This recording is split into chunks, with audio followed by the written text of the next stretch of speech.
मु सर्वेश्वर पंडा आम जगतसिंहपुर जिला कांग्रेस कमिटी उपसभापति। यह संपूर्ण रूपे सेमानकर भूल तथ्य और भूल मंतव्य।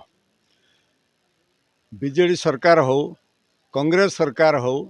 से समय जो प्रशासन को ठीक मुताबिक से जो नेतृमंडली परिचालना करवा जानी करूले। वर्तमान जो सरकार से वर्तमान कौन करुचंती ना लोक मान को भुआ बुलाउचंती जे से कहउचंती जे आमर प्रशासन आम जनसाधारण हाथ में सबकिछि किंतु जेतेबेले जनसाधारण का सबकिछि समय रे ये जो घटना घटुची ये जो माने जो नियम विधि विधान जो पुलिस कथा हो किंबा प्रशासन कथा हो से माने डरी मरिकी कौन सी एक्शन नापी चाहूना जेहेतु तांको नेता माने अत्यंत भावे उशृंखल एवं माने समाज को गोटे भूल बाटर नवा लोक सब एणु ये जो कथा भूल तथ्य दौरान कांग्रेस समय रे जो नेता थे जानकी वल्लभ पट्टनायक कहतु जो नेतृमंडल थे जो परी भावे प्रशासन को क्षमता देते एवं आईन की जो परी भावे परिचालना करते नवीन पट्टनायक सरकार भितर नवीन पट्टनायक जो भाई परिचालना करते से परी भावे ये जो आमर होउचंती जे वर्तमान मुख्यमंत्री तांकर जो चेला चामड़ा से माने करि पारु नाहंती केवल डिंडिब पिटुचंती जे आमर आमे लोकमान को पे करुचु काम करुचु ये करुचु ए भलिया सब मिथ्या कथा कहउचंती से नारा देइचंती जे माने बेटी बंचाओ बेटी पढ़ाओ। अच्छा से नारा देइचंती तमर जो सुभद्रा योजना महिला मान को जेतबेले अग्राधिकार दे काम करा जाउची बेली से प्रचार करुचंती प्रसार करुचंती तांको तरफरु महिला मान को कोउठी रहिची जे प्रोटेक्शन दिया जिवो। गांधी कही भारत सेती बड़े स्वाधीन हम जितेबले जड़े महिला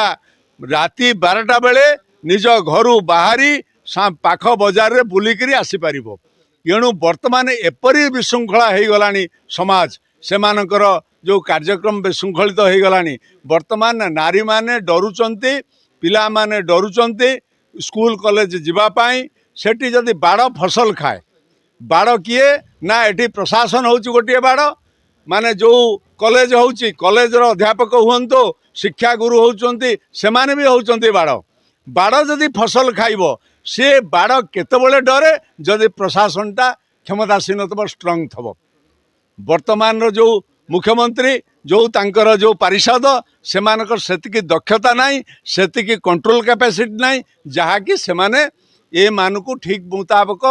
माने पुलिस डिपार्टमेंट हो प्रशासनिक अधिकारी मान को हो ठीक भाव परिचालना करवा। कौन प्रभाव पड़ियो बोली आपण चिंता करछन? या थला जानकी बाबूंकर महानियता जे घटना घटिला परे अंजना घटना हो जो छबिराणी घटना हो किंबा जो अन्यान्य घटना जो घटी स्टेन पोड़ी हो किंबा जो अन्यान्य जेते घटना घटी तांको समय तत्क्षणात से आसिक रिजाइन देइचंती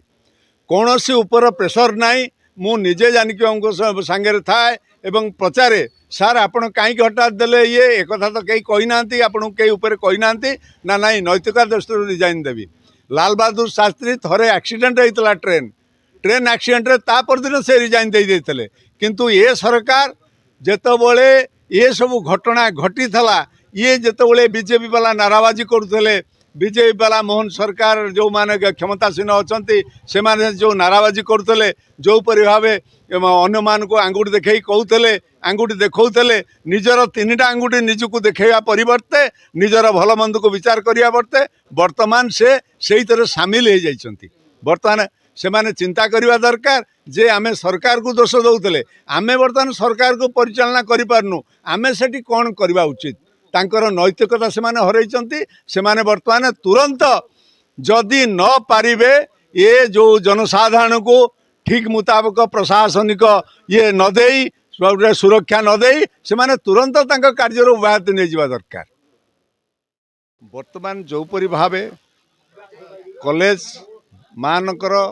मान कमिबार नागिची एथिपाई मु वर्तमान सरकार को दायी करुची। वर्तमान सरकार को मुझे दायी करुची दायी करुची ଯେତେବେଳେ ନାରୀ ଶିକ୍ଷାକୁ ପ୍ରାଧାନ୍ୟ ଦିଆଯିବା ପାଇଁ ସାରା ସମାଜ ଚେଷ୍ଟିତ ରହିଲା ସେତେବେଳେ ଫକୀରମୋହନ ସେନାପତିଙ୍କର ଗୋଟିଏ ଲୋ ରେବ ଲୋ ନିଆଁ ଲୋ ପାଉଁଶ ଯେଉଁ ପଦକ ସେ କହିଥିଲେ ସେ କେବଳ କହିଥିଲେ ନାରୀ ସଭ୍ୟତାକୁ ଯଦି ନାରୀ ଶିକ୍ଷାକୁ ଯଦି ଆମେ ପ୍ରାଧାନ୍ୟ ନ ଦେବା ତାହେଲେ ଏ ରାଜ୍ୟ କ'ଣ ଦେଶ କ'ଣ ଉଠିପାରିବ ନାହିଁ। ଏଣୁ ବର୍ତ୍ତମାନ ଯେଉଁପରି ଭାବେ ବାଲେଶ୍ୱରରେ ଯେଉଁ ଛାତ୍ରୀ କି ଯେଉଁପରି ଭାବେ ହଇରାଣ ହରକତ କରାଗଲା ବଳଙ୍ଗାରେ ଯେଉଁପରି କରାଗଲା ବିଭିନ୍ନ ଜାଗାରେ ମଧ୍ୟ ଆମର ଏଇ ଯେଉଁ ଜଗତସିଂହପୁର ଚାନ୍ଦଗଡ଼ଠୁ ଆରମ୍ଭ କରି କୁଜଙ୍ଗଠୁ ଆରମ୍ଭ କରି ଯେଉଁପରି ଭାବେ ନାରୀମାନଙ୍କ ପ୍ରତି ନିର୍ଯାତନା ବ୍ୟଭିଚାର ଚାଲିଛି ସେଥିପାଇଁ ଲୋକମାନେ ଆଗକୁ ଭୟ କରିବେ ଯେମିତି ମାଙ୍କଡ଼ ଚଳିଲା ଭଳିଆ ଗୋଟାଏ ଗଜ ମାନେ ମସୃଣ ଘୁମରେ ଯେତିକି ଚଢ଼େ ସେତିକି ଖସେ ସେହିପରି ଭାବେ ବର୍ତ୍ତମାନ ସମାଜ ଖସି ଆସିବ। ନାରୀ ସଭ୍ୟତା ପିଲାଙ୍କୁ ପାଠ ପଢ଼ିବା ପାଇଁ ଲୋକ ଭୟ କରିବେ ଏଣୁ ଡରିବେ ଏଇକ୍ଷଣିକା ଶିକ୍ଷାନୁଷ୍ଠାନମାନଙ୍କୁ ପଠାଇବା ପାଇଁ। ଏଣୁ ବର୍ତ୍ତମାନର ସରକାର ମୋହନ ସରକାର ବର୍ତ୍ତମାନ କେନ୍ଦ୍ର ସରକାର ଏଥିରେ ସଜାଗ ରହିକିରି ଯଦି ପ୍ରକୃତ ଲୋକମାନଙ୍କ ପାଇଁ କାମ କରିବାକୁ ଚାହାନ୍ତି ପ୍ରକୃତ ନ୍ୟାୟ ଦେବା ପାଇଁ ଚାହାନ୍ତି ଶିକ୍ଷା ପ୍ରତି କେମିତି ପ୍ରୋଟେକ୍ସନ୍ ଦିଆଯିବ ଝିଅ ପିଲାମାନଙ୍କୁ କେମିତି ପ୍ରୋଟେକ୍ସନ୍ ଦିଆଯିବ ସେଥିପାଇଁ ଚେଷ୍ଟିତ ରୁହନ୍ତୁ ଏବଂ ଜନସାଧାରଣଙ୍କ ହିତ ଠିକ୍ ବାଟରେ କଲେ ତାହେଲେ ଯାଇକରି ଏ ସମାଜ ତିଷ୍ଠିବ ନହେଲେ ଅବନତି ହେବାର ବହୁ ସମ୍ଭାବନା ରହିଛି ଏଥିରେ କୌଣସି ସନ୍ଦେହ ନାହିଁ।